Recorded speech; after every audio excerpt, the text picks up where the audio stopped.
Do you know that from my last appearance on your episode, that episode had like dedicated videos about what a disaster that was? Yeah, I've seen a few. I didn't think it was that big of a deal. You know what? Honest. Like,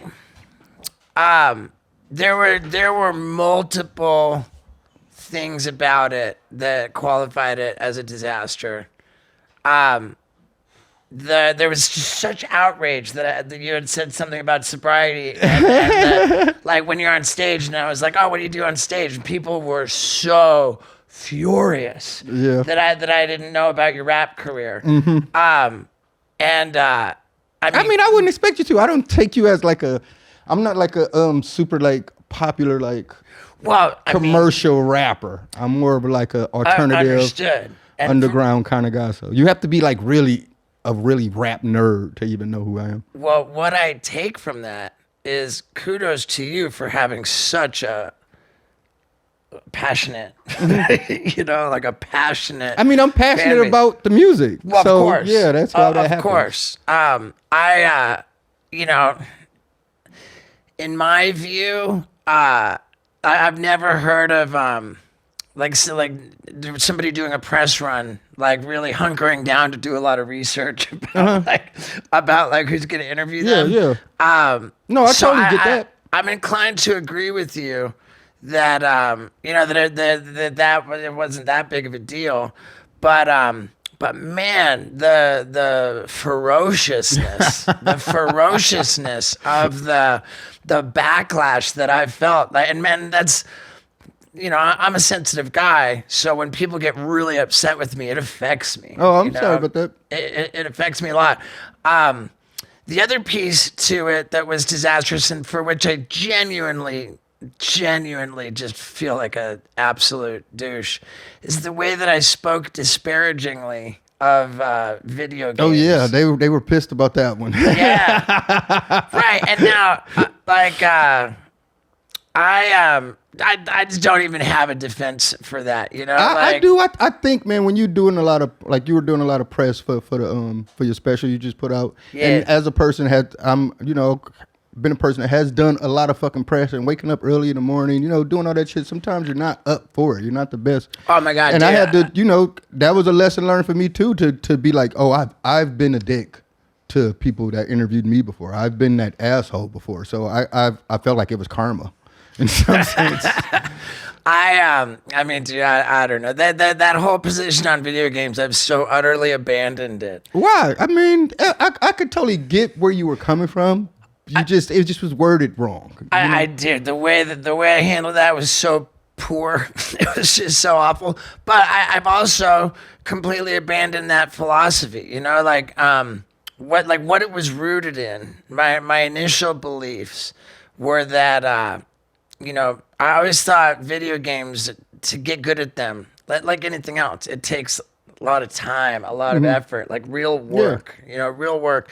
And I always felt like, man, if you're going to put a lot of time and effort and work into something, let it be something that gets you laid, man.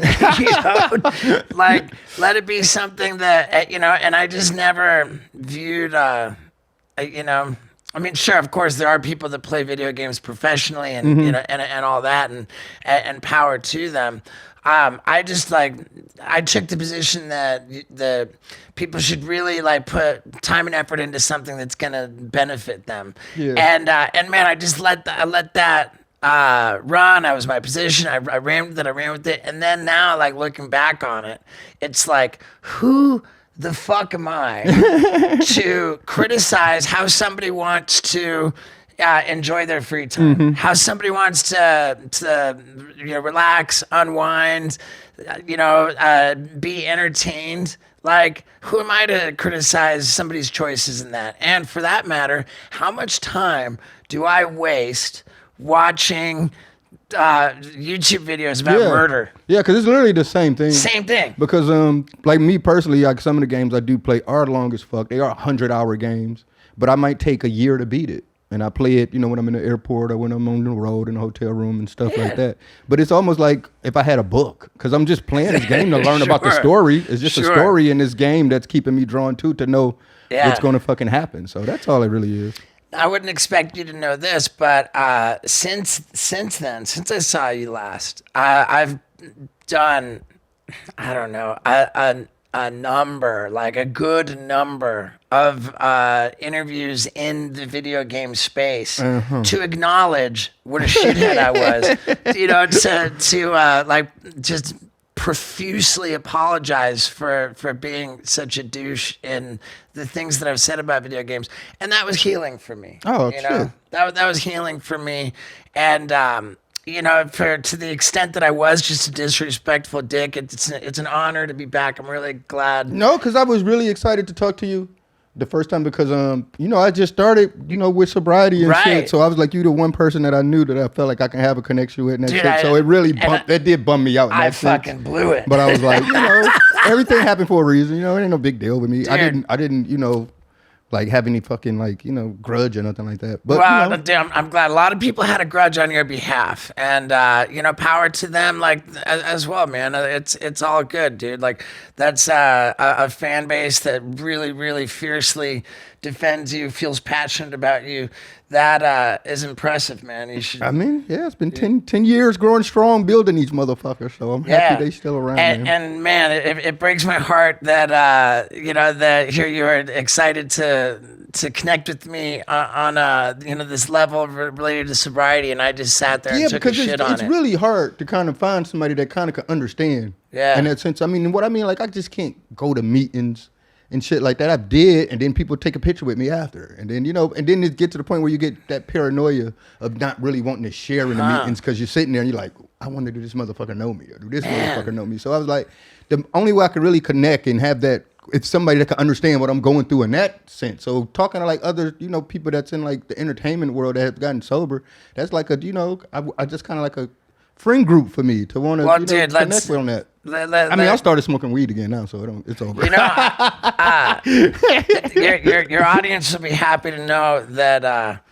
they're through pretty heavy traffic coming here. I was like just straight listening to Danny Brown. Oh man, I would think that would be the best time. Well, I mean, it was great, and it's a quadruga. Do I have that? Quaranta. There you go. Now I'm gonna be in trouble again.